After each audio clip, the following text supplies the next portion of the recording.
Hi everyone, welcome back to the channel.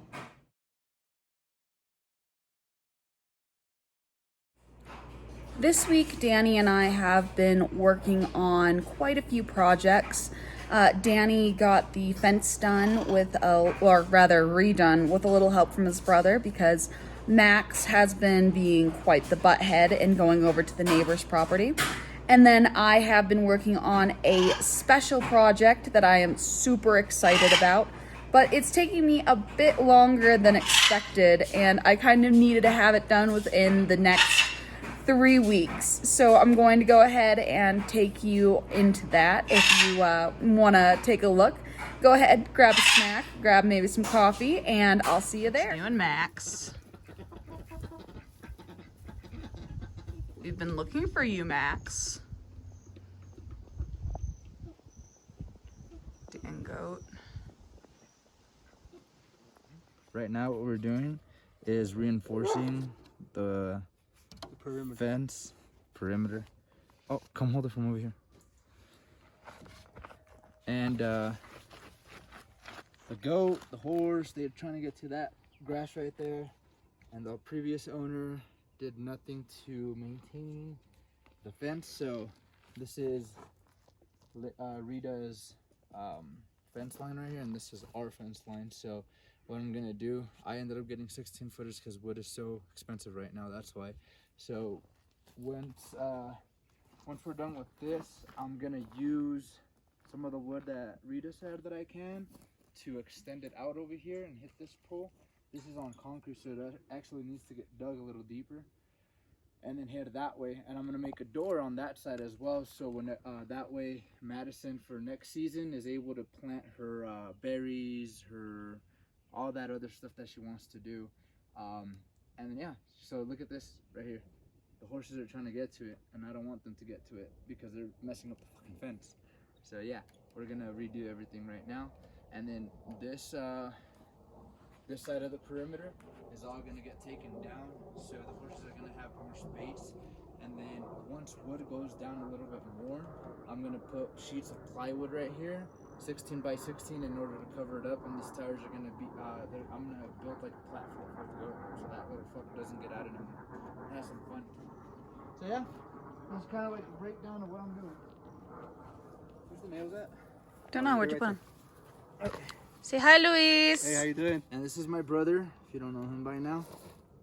Came visiting by for a week. Another thing too that Madison are looking into doing is hopefully, if the goat doesn't like that and she wants me to rebuild it, I can rebuild a new one.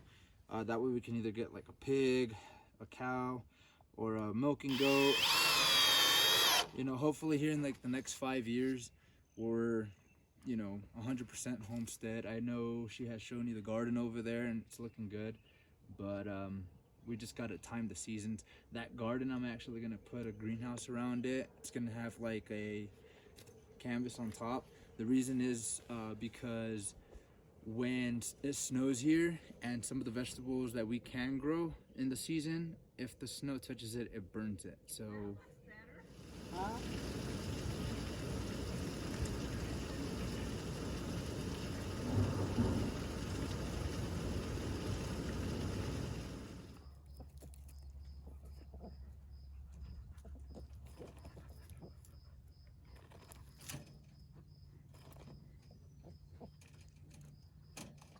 This is where we currently keep our feed, our hay, and where our rabbit hutches are. And in my next project, I'm looking at putting an entire new hutch against this wall to put a couple of breeding pens as well as more grow out pens. This is what we currently have, which can be knocked into 4 different sections, but it's not enough for what we want to do. So I went out and I measured the area where our hutches are going to be in the barn, and we have about 104 inches across, and on the shortest point of the barn, because it's built on a slant, it's 75 inches, and on the largest part it's 90 inches. So I broke that up to where we have this idea, to where if we have it 18 inches high per cage, we can stack them 4 high. And then on this side, my 32-inch cages will be for breeding. And then my 24-inch cages are going to be for my grow outs and my bucks. So I already know that 2 of my cages are going to house my 2 bucks, while my other 10 cages are going to be for my females, which I'll rotate out in my breeding boxes. So on the back of my page, I kind of figured out how often I want to breed my does so that they're not being overbred. If I have 10 does, putting them into 5 pairs. That way, if something happens to one of the does or one has too many in a litter, I can kind of even that out. And I've kind of figured I want to breed 2 does every 4 weeks. And if each of the does have 6 kits, which is 12 kits per month, we're looking at about 144 rabbits a year. And most of those will be going to freezer camp. Some will be replacing other grow outs. But this kind of allows us to start off and see where we want to be with the breeding program. And if 144 rabbits, which is about 2 rabbits, maybe 3 rabbits a week for eating, how that does with our family with the rest of the meat that we get from the chickens and maybe in the future a cow or a milking goat. So everyone went camping except for me and Adriana, who were just chilling out. There's a thunderstorm rolling in, so I can't really do anything outside. So I thought that it would be the perfect time to attempt to assemble my rabbit cage kit. In theory, it shouldn't be too hard, right? But I've also never done it before, so this could end horribly. But we currently have kind of like 3 cages with how it is, because mama and babies are in one big hutch, and you can split that hutch in half. So the boys are in their own. And if I get this set up, these hutches set up correctly, I can have an extra 2 cages, which would be super nice, right? Or at least that's the plan. So hopefully we can get that set up all nice and pretty, and we can have some more space for whichever kit we decide to keep. So fingers crossed that that all goes well, but I'll go ahead and show you the kit right now. So for the kit, I have the frame, this graded 1/2-inch wire, which I will put a wood board down on top of this so the rabbits have a chance to get off the wire so they don't get sore hocks. And then I have these lovely wire clip pliers. I hope I'm not forgetting anything, but this should be everything. And if it isn't, then I guess Adriana and I are going to go on a different kind of adventure later to get it taken care of. So I'm going to get started and periodically film what I'm doing, especially if I get really frustrated, because I know how I can get with these projects. I love doing projects, but I am horrible at them. So I have everything opened up, and I'm not saying I'm in over my head. I'm just saying that it wasn't necessarily what I expected, and someone's gonna watch some YouTube tutorials, because otherwise she is going to ruin this. So that's the thing, and I'll be back.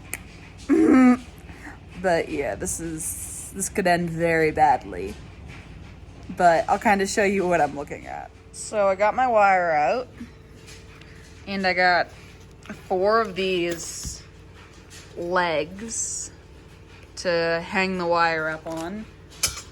And then I have the tray holders. There's 2 of them in there. And then over here, where'd they go? Oh, no, I lied. Right here. I have all of the bolts to keep it all together. So, now I gotta make a box, but not just any box. A box that has a door. I'm really gonna need a YouTube tutorial. So, I'll be back after I'm done embarrassing myself. I'm here with my helper, Rick, who doesn't want me to, work on the project I'm working on. He just wants attention. He likes climbing down from the cage and getting attention. But I have things I need to do, and he is just an adorable little distraction. So I'm gonna see if he'll stay on his perch for a cucumber so I can get back to my rabbit hutches. I got my roll and my wire nippers, and I'm going to start cutting out the dimensions of my boxes. And I'll start with the smaller boxes first, or should I start with the larger ones? I lied. I'm gonna do the larger boxes first, and then we'll move on to the smaller ones. So I'm gonna get this first one cut out, and I'll show you how that looks. This is my supervisor right here. She just makes sure that I do the right thing all the time. Isn't that right, Anna? Isn't that right? Best supervisor ever. So that's what we've been working on the farm this week, getting the hutches built and getting the fence taken care of. I have one box that's partially done and a bunch of wire cut out. Next week, maybe we'll give you a little sneak peek into that, but also I am destroying some pallets with a crowbar. I love reclaimed wood. It's cheaper than the alternative because lumber prices are so up, but thanks for getting this far into the video. A big shout out not only to Danny for being amazing when it comes to dealing with my nonsense and building that fence for me, but also to his family for helping out so much this week. So thanks again, and I'll see y'all next week. Bye.